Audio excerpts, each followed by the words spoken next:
السلام علیکم دوستو، کیا حال ہیں؟ امید کرتا ہوں کہ سب دوست خیریت سے ہوں گے۔ ندیم وائس چینل میں خوش آمدید۔ کسی مالی نے ایک گدھا خریدا جو کہ بہت موٹا تازہ تھا، مگر وہ دل کا بودا تھا۔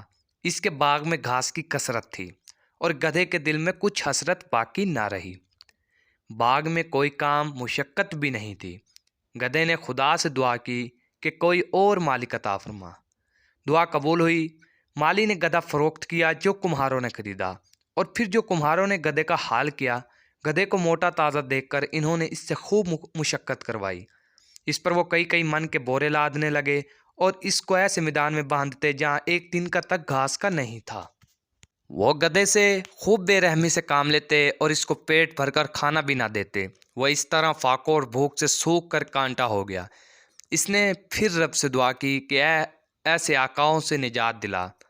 دعا قبول ہوئی۔ کمہاروں نے گدھے کو کمزور دیکھتے ہوئے فروخت کیا، جو کسی کھال فروخت کرنے والوں نے خریدا۔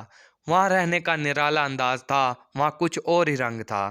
وہ لوگ گدھوں اور گھوڑوں کی لاشیں اس پر لاد کر لاتے تھے اور پھر ان کی کھالیں اتار کر سکھاتے اور چمڑا بناتے تھے۔ اب پھر گدھے نے ملال کے ساتھ سوچا کہ کس مصیبت میں پھنسا ہوں، ان کا کیا اعتبار کہ زندوں کی بھی کھالیں اتار لیں۔ وہاں بھی گدھے کا دل نہ لگا اور بے چین رہتا۔ ایک رات وہاں سے بھاگ نکلا، ایسا بھاگا کہ مڑ کر پیچھے بھی نہ دیکھا۔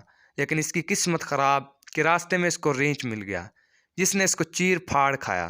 نتیجہ، جو قناعت اور شکر نہیں کرتے ان کے ساتھ ایسا ہی ہوتا ہے۔ مزید ویڈیو کے لیے میرے چینل کو سبسکرائب کریں۔ ویڈیو اچھی لگی ہو تو لائک کریں۔